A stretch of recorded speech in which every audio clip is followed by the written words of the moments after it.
I rewatched The Godfather Part 2, and I'm going to say out of all of the movies that is of that style, that is clearly the greatest one ever made.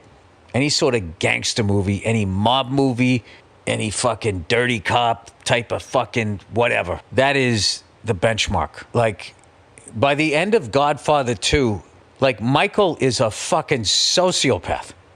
And if you've never seen it, you know, I get it. It's a 50-year-old movie. You guys are young. Maybe you haven't seen it. Just shut off the podcast now because I don't want to fucking ruin this for you. But for those of you who have seen it, okay, every time I watch it, I have a new favorite thing. This time, my favorite thing was when Robert De Niro playing young Vito Corleone, and he is in, you know, that he just came into power. And that woman was whining about her rent. You know, she had the dog and they're going to kick her out. And he goes, all right, you know. And he's doing the Marlon Brando, like raspy voice thing. You know, I'll go have a talk with him, right? And he runs into the landlord in the street. And the guy has no idea who Vito is because he's early in his power. He's telling the guy, do me a favor, blah, blah, blah, says all this thing. And then the landlord looks at Vito and goes, who the fuck are you coming up talking to me like this? He goes, I should kick your ass in the street right here and now. And he never gets mad. He never gets mad. He just keeps smiling and he goes, no, you know, ask around. You know, you do this favor for me. I'm going to just ask people around who I am, blah, blah, blah. And the guy's like, get the fuck away from me, right?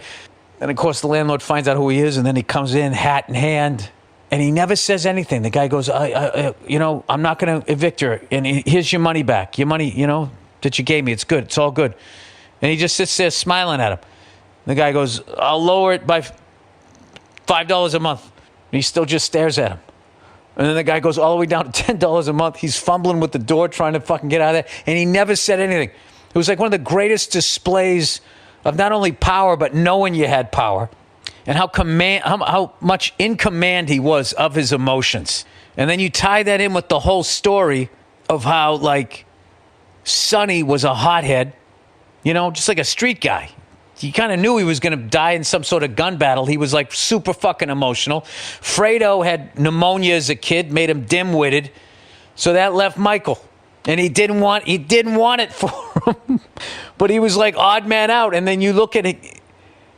Michael has control of his emotions like his dad, but he turns into I think because he didn't want I don't know what the fuck happened with the guy. But a lot of people trash Godfather 3. They had to make Godfather 3. They had to, so he could yell, Fredo! You know, you could show that he actually cared. Here's another thing. I don't get, how the fuck do you whack your own fucking brother, right? But like your ex-wife who killed your kid, I mean, I don't know. I don't know about that one.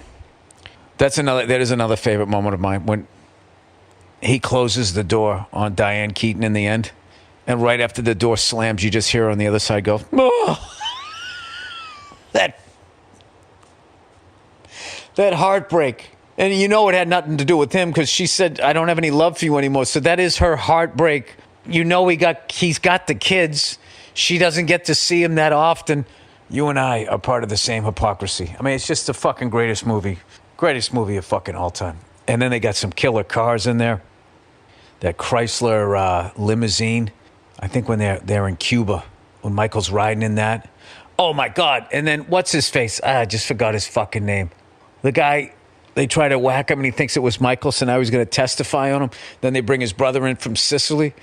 And then when he just fucking bails on the whole thing, he just goes, oh, you know, they say Michael Corleone did this, Michael Corleone did that. So I'm like, whatever, sure, you know.